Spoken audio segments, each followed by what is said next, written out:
started. Let's welcome George Corser, a PhD candidate from Oakland University Science Department Engineering. He holds a bachelor's degree in civil engineering from Princeton University and a master's in computer and information sciences from University of Michigan Flint. His research focuses on vehicular ad hoc network, specifically in areas of security and privacy, and he's going to talk to us about threats in vehicle-to-vehicle communication. Thanks. So thanks, Dan. My name is George Corser, and I'm going to talk to you today about vehicle-to-vehicle communications, security and privacy, and the threats that you might see in these devices if they ever get deployed. Because lunch happens right after this event, I think it's probably a good idea for you to ask any questions you might have as we go through the presentation. Because I don't know about you, but when we end, I'd like to go grab some lunch. So unless there's really an objection, let's go ahead and do it that way.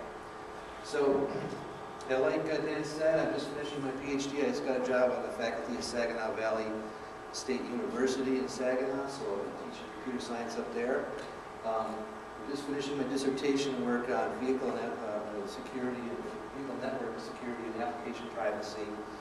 And the purpose of this presentation is to give you guys as much information as I can give you in 30 minutes or less, probably 25 minutes. So I want you to be able to walk away with some idea of what's really dangerous out there in these vehicle networks and what's really not that dangerous. Because we see a lot of stuff in the press and we hear a lot of things. Maybe we want to try some things, and maybe this will give you some ideas of what is really a threat. Have any of you guys heard of DSRC before? You have? Oh, wow. Okay, I got you. DSRC, we'll get to that in a second. Now, the term vehicle network means different things to different people. When you think about the wire harness in a car, there's multiple networks going on inside that car, right?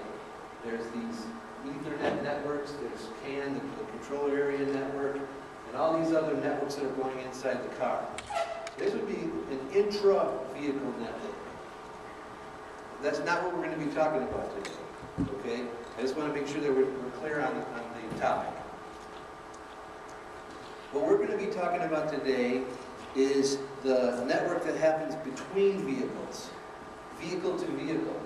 So the idea is all these cars are going to be able to know each other's exact position as they're driving along. And they can avoid accidents, or they can inform each other if my brakes are out or anything of that nature. So you can kind of get an idea of what this vehicle-to-vehicle system is like. You have a picture? So let's take a little closer look at what is a vehicle network. V2V. What is V2V? Some people that talk about it in the press and in the scholarly literature discuss a vehicular ad hoc network. It's kind of an awkward term, VONET, vehicular ad hoc network. And it involves a lot of different things. DSRC encompasses all of this. DSRC stands for Dedicated Short Range Communications. And it just means, in the United States, it means the communication system is dedicated for cars and other types of transportation. So let's take a look at what we have here. We have inter-vehicle communication, which we're talking about in this presentation, which can be between a bus and a cop car, can be between two taxis, it can be between a train and a school bus. So it's really any kind of a vehicle. Motorcycles, some people are even talking about having pedestrian V2V so they can walk across busy streets and cars will know that they're there. So that's vehicle to vehicle, V2V, M2M. Now, these blue arrows here are vehicle to roadside. And what that means is sometimes you might want to connect to inform other entities in the overall VONET that there's this much traffic in this area, for example. And suppose that there was a whole bunch of cars clogged up here. You might want to inform that traffic light, hey, change green to this direction, change red to that direction. Well, you would need to go to the roadside unit probably to let that traffic light know that, hey, it's time to change colors. So that's V2I, they call it vehicle to infrastructure, V to R, vehicle to roadside. I don't come up with these terms. They were all here before I got in this field. But, so yeah, that's what these people are doing. And it could be through a, you know, it's a 5.9 gigahertz channel that frequency that DSRC is designed to work in. But you can also do similar functions with cellular networks, different frequency. So like if you use FortSync, you're connecting through your car, right? You're getting infotainment and stuff through your cell phone. This would not be the cell phone. The VONNET that I'm talking about today is only this 5.9 gigahertz specialized bandwidth for vehicle communications. And then, of course, after it gets into the infrastructure units might communicate with each other. So if I use the term RSU, it means roadside unit. All it means is one of these antennas. If you've driven down Telegraph, maybe you've seen some of these antennas that are sticking straight down. That's a roadside unit. They look like icicles hanging from the devices. You don't see them around too much, but those are roadside unit devices. And in Ann Arbor, you see them a lot because there's a huge test bed testing all this stuff down in Ann Arbor. So what does V2V do? The idea is each one of these cars, every single car out there, will transmit a basic safety message, BSM. And they'll transmit one of these things every 10th of a second. So you got 10 cars, you got 100 of them per second transmitting. They're supposed to reach a range on the order of 100 to 300 meters. But there's still research there that you try to, based on the congestion of traffic, to shorten that distance or widen it depending on how far vehicles are, how congested they are. But the idea is, you know, if you have a sensor, let's suppose you have LiDAR or radar or something like that, and you don't want to hit something like a rock or another car, as long as you have line of sight, you can drive and the car can alert you, hey, you're about to hit something. A lot of us have cars where you back up. Those are sensors that are giving us that information, right? The problem is, what happens if you don't have line of sight? What happens if there's a building in the way? And this guy's coming in like a bat out of hell. And this guy's coming in here. He doesn't see the traffic light's green. He just rides through it. Theoretically, this guy they can both be alerted that they're going to collide. Because the distance is 300 meters, not, say, 30 meters, like a sensor might be. So you can protect against accidents this way. You can protect against blind spots. When this guy wants to pull in over here, he's going to know that he can't do that. Well, the sensors can do that. And forward collision, same thing. But the real value is, you know, there's a lot of videos on YouTube you see where somebody's coming in like a bat out of hell, and then there's somebody that pulls out, and there's another object here, another car there, and he says, oh, he's alerted. That's why we want to do these.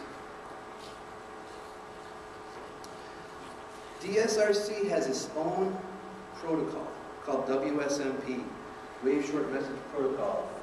And in this protocol, there's no connection. There's no back and forth handshaking. What's happening basically is the cars are saying, coming through, coming through, coming through, coming through, coming through, coming through, just, you know, broadcasting where they're at. They're not actually talking back to each other. And each car is determining, well, this guy's coming through. I'm telling him I'm coming through, but you know what? It's going to alert me. Back off. So this here, there's no handshaking in this particular set of protocols. That's why it's fast enough to work at every 10th of a second. Why is V2V important? Well, the U.S. Department of Transportation estimates 80% of non-alcohol impaired driving accidents, deaths, can be eliminated by this system. So we've got supposedly 10,228 of the 30,000 traffic-related deaths in 2010 were alcohol-related. Non-motorist fatalities were 5,000. And there's a total of 30,000. So roughly 15,000 accidents a year happen that are not alcohol impaired, that are collisions between vehicles. and the U.S. Department of Transportation says 80% of those could conceivably be prevented. Yeah. That's just between vehicles. That's not like somebody hitting a moose or a deer. Right. Okay. Yeah, I mean, there's, you know, if you go to this FAR's website, I'm not going to speak for the Department of Transportation. Okay. Right. I went to the FAR's website and it says collisions. Okay. So this says collisions, I guess. It says crash scenarios. You're right. It could be. I don't know how much percentage of those I think it animals. would be better if it was included then. Probably there is a percentage of it, especially in Michigan, right? It's going to be a high percentage. Maybe in California, I don't know. Anyway, this is the stats I just pulled from the government website. Yeah, it's a good question. There's no way to easily drill down in there, so I may be off. But let's just hypothetically, it's going to be thousands of lives for sure. Okay, and so they think 80%, but maybe it's only 10,000 lives. Either way, airbags maybe save 2,000. Maybe. They probably kill some people too, right? 10,000 is a lot of lives, even if it's not 15,000. So it's a useful safety device. Actually, it will revolutionize the safety industry for automotive safety. It's the next big deal for those guys. So if they actually do deploy these things, and they're supposed to be making them mandatory in the near future, they keep saying that, but that's what they don't. So who's going to actually use them in their car? The system doesn't work unless everybody uses it. So if you get 50% of the people that have this type of system deployed, you might get a little over 20% of those fatalities reduced. You really got to get close to 100% deployment for it to be a useful thing. And the problem with that is, if the government mandates every car has to have this, well, it makes all kinds of problems. But basically, the idea is you have to have full saturation, or we may as well scrap this whole thing because it's not going to be worth the capital investment to put all this stuff in cars. We're all going to be using these things. Now, this is the meat and potatoes of the presentation here. How much time do I have left? Time's up. Okay, perfect, right in the middle. Okay, so I just went to the SANS website and picked out the top wireless threats, okay? And there's lots of little threats, but basically we got denial of service, we got impersonation spoofing, we got man in the middle, and we got eavesdrop. Just general classifications of threats. How are we going to handle, what happens if they jam us in a wireless network in the cars? What? No communication. Right, no communication. But so does anybody die? Could. Not necessarily, right? Maybe 10,000 more guys than would have died, but but it's over a lot of things. But if somebody jams, if I'm driving to work, if somebody jams me for 300 meters, okay, I was at risk for those 300 meters, but it's no worse than I'm at right off right now, right? Status quo, yeah. You may get to this later, but having the solution may give somebody a false sense of security, therefore increasing that perceived risk. Boy, I hope that's, yes, that probably will really happen. Okay. I'm going to just pretend that can't possibly be. I'm going to keep this, because if you start going down the rabbit holes, there's so many scenarios.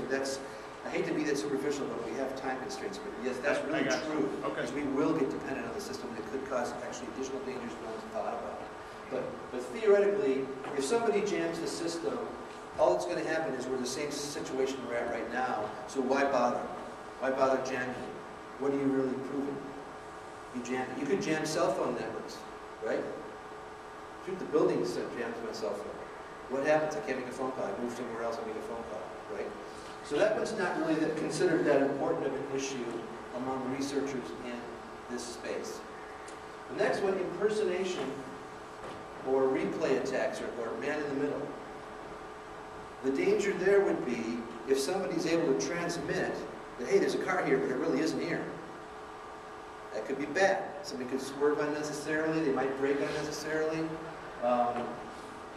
It's likely that they would take a you know, calm measures, but they might swerve and go over a guardrail or something, who knows what.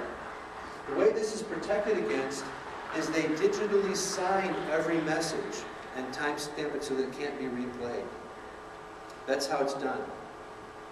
And each transmission has a digital certificate on it. So what ends up happening is a 5 or 10 byte basic safety message could have 200 bytes of security on it. And that's how crazy it is, right? So they're sending this tiny bit of information. I'm at this XYZ location, and I'm moving at this speed and everything. And, oh, by the way, this proves that I'm really who I say I am. Is this, I mean, for some of these things, is the car itself when you do something automatically? No, not in the way it's envisioned today, but when they get driverless cars, I'm sure that will happen. Well, I mean, not just driverless cars, but like, you know, you're driving, everything's okay, except the car may take over if you happen to be. Yeah. They have tested that idea where, you know, there's a blind spot and it doesn't let you steer that way, or that it breaks. And that's where the attack would be. That's where the attack would be, right. But what we're envisioning here is an alert to the driver. Yeah, just the beeps.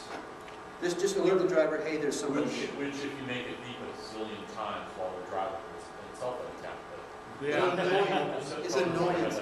Yeah, I mean, sure. I mean, when you look at the CAN bus stuff, where they attack the actual wiring in the vehicle, of the first network diagram I gave you, they've gotten all kinds of ways to mess with your things. But right now, we're just keeping it at the level of a human being stays in control, who's being alerted of these things. You know, the same way as if you're backing up your car and there's a rock, it does the same thing. Yeah. Wait, so you were saying something about connecting this to CAN bus? Wouldn't that be? It will be connected to the CAN bus eventually. I mean, Well, the security model of CAN bus is that it's secure because it's air gapped. yeah, exactly. As soon as you start connecting, Yeah, it's not secure. But when you start talking about the CAN bus, now you're talking intra-vehicle network. What's going to happen inside that vehicle, right? If we make the DSRC system do what this gentleman here said, stop the car, move the car, then my presentation has to take a totally different angle because then we're talking about physical security of the vehicle. We're not. We're talking about a DSRC system that only communicates. It only receives information, doesn't send anything out other than that basic safety message. So, you know, there's only so much you can get into 5 bytes. You know, so you need a lot more. If you go to those ones that did the CAN bus, they ripped off the dashboard, plugged alligator clips everywhere. Then the guy was like doing all that. They could hack it, but it wasn't like just DSRC communications. So there is a gap there, but I think you're right though, because if you did end up doing this, somebody would figure out a way to salami slice an application on there and do something. But anyway, I'm not worried about that for this presentation. I'm just focusing on these basic safety messages. So anyway, so now we've got the impersonation and replay thing dealt with. And then these certificates will expire and they'll get recycled frequently. So the idea is that if you hack them, you don't have time to use them very often. Man in the middle, there's really, again, not enough time to do a man in the middle. If you have, first of all, everything is in the open.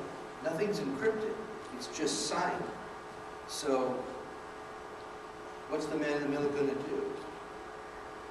It's not like a secure session where you have secret information coming across. The system they want you to know, they want you to publicly say, hey, I'm at this spot in time. So there's nothing for a man in the middle attack in this DSRC safety message system. So that leaves us to the last big chunk of them. There's more that I didn't include here, but this is the last one. Eavesdropping, monitoring the locations.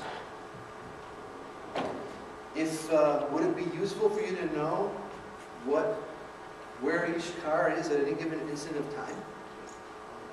Who would want to have all that data? Robbers. Well, thieves. I'm sure marketing people. You guys heard about that 16-year-old girl in Target that she bought stuff at Target, and it's a Target sent her direct mail saying, here's maternity clothes, and here's like baby formula, and her dad's like, hey, what are you getting all this stuff from Target? Baby clothes, formula. And so he calls Target up and says, you know, don't send my daughter this. Turns out later his daughter was pregnant. The people who bought the products she was buying later would buy these other ones, so they started marketing them. So this could be used the same way. If you could strategically find out, hey, you know, my house is at XY on the map. Now he's moving in this direction. Maybe he goes to the coffee store every morning. Well, we could market coffee to the guy. So anyway, so you could track people. You could track them with their history over time. You could track them in live, possibly. So eavesdropping, because the system is designed to be in the open, not encrypted, and you know for sure it's coming from the identity that you're saying it's coming from, that gives a vulnerability in eavesdropping. And the solutions that have been deployed are all theoretical. There's no standard for this. These other ones, there's standards that are adopted. But these, they use fake IDs, they use mixed zones where cars will come in like to a gas station and turn off their thing and mix around and start up with a new ID. Group signatures where everybody uses the same ID. They can only market it to the vehicle, they can't market it to the person and the vehicle. They should put in an ID so we can do it right. Well, this is a great point. There's been studies that say that mostly people's cars are as personal as their phones are. You don't usually share them. Now, there's exceptions to that. But usually you can, if you have time to track a guy, you can link a car to a driver. But you're right. You know what I mean? I was trying to put this in with the GPS and everything, like you have your Google on your contacts and everything on the vehicle. Just going to sync with that, and then I can pull information that way. No, theoretically not. They're trying to break that linkability. They want to not put your vehicle identification number, nothing. The problem is you don't really need the identity. If you turn your car on and you start broadcasting safety messages, and I can map. Let's suppose you live in a house, or you live in an apartment, it might be more complicated. But if you live in a house, only you live at that house, or maybe only people in your family. If you go to work every day this direction, I know that it's you. Right? So I don't need the identity. Yeah, so do I need screw? All I need is the location. And if I know you go to work at 9 a.m. and your wife goes to work at 10 a.m., I can figure out, based on time. That's why it's not as simple as just the identities. But yeah, they're trying to break that link. Sorry. I was just getting along that, just following your train of thought there, was making sense. I was just thinking maybe it's something that can be baked into a license plate that, isn't doesn't have your identifying number, but it can be just baked into the entire license plate system. Well, the problem is, of course, if you go past a license plate reader, an LPR, and the cops have set up to track, say, speeders, now they can link the person's signature at that particular location, XYZ coordinate at that particular time. That's that ID to that license plate number now, right? And give you a ticket, and then they can track you. Or the license, they wouldn't even have to observe it. They could just follow an ID from one point in time to another and say there's no possible way you did that without speeding. That's it. That's it. That a lot of truck drivers, they do that now with their GPSs. These things are being deployed right now in Japan and even here in the States in automatic toll collection at those little toll booth things. You go in there and just you have your ID and you broadcast it. It's done in, I think, 17 states in the United States where the long-haul rigs can go past one of these way stations, and it transmits their entire bill of lading, and then they can check, no, we don't need to check this guy out, let him go, and it saves them all the time, both the cops and the drivers. Yeah, so Qualcomm logs. Yeah, so there's a lot of ways this is being used other than the ID thing, but to protect the ID, we're thinking you can have all the fake IDs you want. If they know that you came from your house and you know that you came, and these things right now are the resolutions like 5 to 10 meters, but they're talking about 2 meters, 1 meter resolution. You can literally knock a guy down to a parking space unless you turn off your car, put it into neutral, pull your car out, move to another space. They can tell by the last parking space whether the new pseudo ID links up to the last pseudo ID. These things are digital signatures. Yep. Signature authority. How do the signatures get updated? Good question. That's a big problem, is key management. Yeah. Is you've got a pseudo ID. Each one of those pseudo IDs has to have its own certificate and expiration, right? And so they're talking about having you plug in your electrical and you plug in you put your gas pump in, and you load up on pseudo IDs like you load up on gas, changing them every 5 minutes.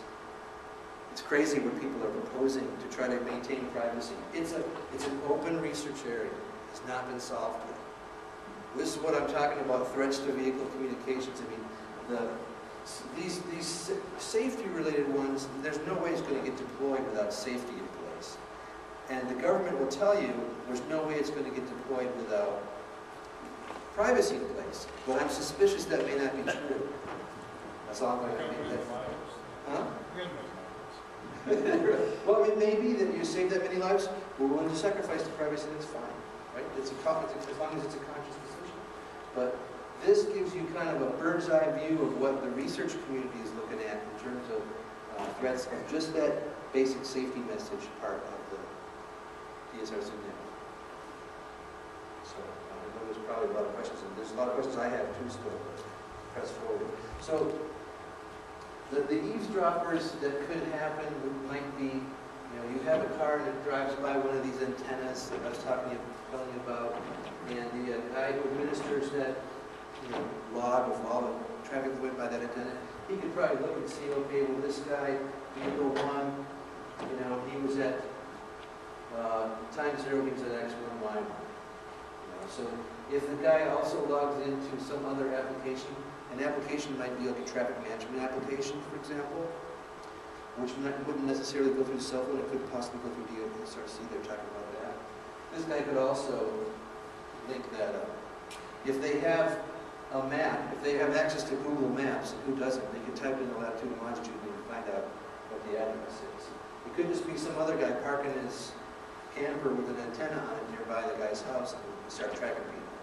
That's a little extreme to be thinking people might be doing that, but people are okay. So, how are we doing on time? 4 minutes. 2 minutes? Okay, well, let's just as you leave here, think to yourselves, what kinds of questions might people be asking that are doing the surveillance? One of them is, was Alice at location L at time T? Or you might want to find out who is at location L at time T. Where was Alice at time T? When was Alice at location L? These sort of questions. Sometimes you want to know what kind of application was Alice using at location L at time T. When you start having all this data available, you can start asking these types of questions.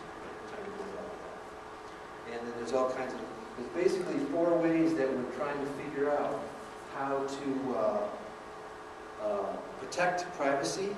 We've tried going silent, hiding the network traffic. We've tried, we can't obfuscate it, we can't change the location because it has to be precise or else the safety system won't work. Right? If we change the location a little bit, well, then the safety will work. We tried anonymization by using those pseudo IDs, but we don't need the pseudo ID, it's just a location. So what I'm looking into now is adding fake data into the database afterwards so that when they try to track you, they get a bunch of junk as well as real data. But then you could have a man in the middle. Then you could. You absolutely could, but I mean, hopefully if you dump enough junk in there, Right, yeah. so what, there's more junk? Even better, right? I mean, it's not refined yet, but believe me, it's surprisingly complicated. So these types of things, like for example the parking thing, has been used in civil suits for divorce cases, saying, oh yeah, the guy's going to see his girlfriend. That has been used. So the data is going to be out there, it is usable. So I guess the basic thrust of the whole point of this presentation is we're going to probably save lives with this system, but we might pay a price for privacy.